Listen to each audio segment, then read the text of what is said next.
نحمده ونصلي ونسلم على رسوله النبي الكريم الأمين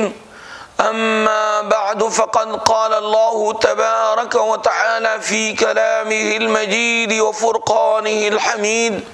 أعوذ بالله من الشيطان الرجيم بسم الله الرحمن الرحيم وَإِذَا قُرِئَ الْقُرْآنُ فَاسْتَمِعُوا لَهُ وَأَنصِتُوا لَعَلَّكُمْ تُرْحَمُونَ صدق الله العظيم أو كما قال الله تبارك وتعالى في شأن نبينا مخبرا وآمرا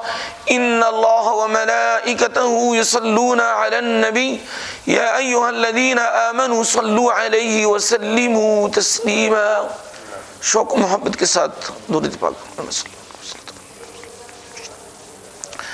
سامعین کرام، آج کی اس نشست کا مقصد یہ ہے کہ ایک گناہ کبیرہ ہے جو رمضان کے مہینے میں مسجد کے اندر لوگ ثواب کی نیت سے آتے ہیں لیکن وہ گناہ کبیرہ کا ارتکاب کرتے ہیں. سب سے پہلے جو آیت میں نے تلاوت کی سورۃ الاعراف پارہ نمبر 9 آیت نمبر 204 میں اللہ تبارک و تعالی فرماتا ہے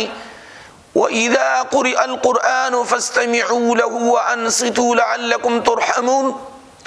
جب قرآن عظیم الشان کی تلاوت شروع ہو جائے، سامعین جو ہیں ان کے لیے حکم یہ ہے، اللہ تبارک و تعالی فرماتا ہے وَاسْتَمِعُوا لَهُ، اے اللہ کے بندو جب قرآن عظیم الشان کی تلاوت مسجد کے اندر ہو، نماز تراویح ہو، نماز جمعہ ہو، پنجگانہ نماز ہو یا مجلس ہو، محفل ہو، جہاں پر بھی قرآن عظیم الشان کی تلاوت شروع ہو جائیں، فرمایا وَاسْتَمِعُوا لَهُ، قرآن عظیم الشان کی سماعت کرو، قرآن میں غور و فکر کرو، تدبر کرو، وَأَنصِتُوا، اور خاموش رہو، لَعَلَّكُمْ تُرْحَمُونَ، تاکہ تم پہ رحم ہو جائیں. تو لہذا قرآن عظیم الشان کی تلاوت کے دوران خاموش رہنا یہ فرض ہے، اور اس کے دوران کلام کرنا یہ گناہ کبیرہ ہیں. دیکھنے میں آیا ہے کہ رمضان کے مہینے میں مساجد کے اندر یا گھروں میں جہاں پر بیٹھک میں لوگ نماز تراویح کا اہتمام کرتے ہیں، حجرے کا ایک سماع ہوتا ہے، آگے قاری قرآن عظیم الشان کی تلاوت کرتے ہیں نماز تراویح میں، یہ پیچھے سے یہ حجرہ بناتے ہیں اور آپس میں آج کی یا کل کی کارگزاریاں ایک دوسرے کو بیان کرتے ہیں. تو تمام اسلامی بھائیوں سے میری درخواست ہے کہ آپ نے جب اللہ کے گھر میں آنا ہے، رمضان کا مہینہ ہے کہ جس میں نفل کا اجر فرض کے برابر ہے اور فرض کا اجر 70 فرائض کے برابر ہے، تو لہذا آپ اللہ کے گھر میں آئے ہیں، قرآن عظیم الشان کی تلاوت کی سماعت کریں. اگر آپ کھڑے نہیں ہو سکتے نماز تراویح میں تو آپ بیٹھ کر پڑھیں،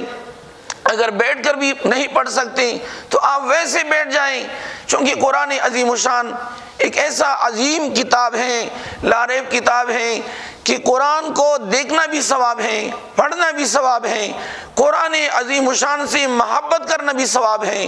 تو لہذا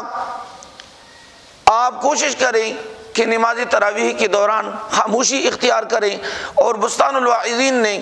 ایک حدیث کوٹ کیا ہے، فرمایا نبی کریم صلی اللہ علیہ وآلہ وسلم نے فرمایا کہ جو لوگ مسجد کے اندر دنیاوی باتیں کرتے ہیں تو دنیاوی باتیں کرنے سے ان کی 40 سال کی اعمال صالحہ خبت ہوتی ہیں، ضائع ہوتی ہیں، ختم ہوتی ہیں. تو لہذا رمضان کا مہینہ اس طرح نہ ہو کہ رمضان کا مہینہ گزر جائیں. جو دوسری حدیث میں ہے نبی علیہ السلام نے فرمایا کہ ملعون ہے وہ شخص کہ جس کے اوپر رمضان کا مہینہ گزر جائے اور ان کے لیے مغفرت نہ ہو. اور اس طرح نہ ہو کہ جس طرح پارہ نمبر 19 میں وقال الرسول یا ربی ان قوم اتخذوا هذا القرآن مہجورا، کہ قیامت کے دن حضرت رسول اللہ صلی اللہ علیہ وآلہ وسلم ہمارے اوپر اور آپ کے اوپر یہ شکایت لگائیں کہ الہی میری امت نے قرآن کی اوپر عمل کرنا چھوڑا تھا، قرآن کی سماعت کو چھوڑا تھا۔ تو لہذا التجا ہے، درخواست ہے کہ یہ ایک رحمت کا مہینہ ہے، مغفرت کا مہینہ ہے، جہنم سے آزادی کا مہینہ ہے، تو لہذا آپ مسجد آئیں، اہتمام کے ساتھ آئیں، باوضو ہو کر آئیں، خوشبو لگائیں اور ساتھ ساتھ قرآن عظیم الشان کا اہتمام کریں۔ نبی علیہ الصلوۃ والسلام نے فرمایا کہ قیامت کے دن قرآن عظیم الشان ایک ایسا کتاب ہے کہ جس نے بھی اس سے محبت کیا ہوگا، اس کی تلاوت کی ہوگی، میدان حشر میں قرآن عظیم الشان کی شفاعت سے اللہ تبارک و تعالی انہیں جنت میں داخل فرمائیں گے۔ وما علی الا البلاغ۔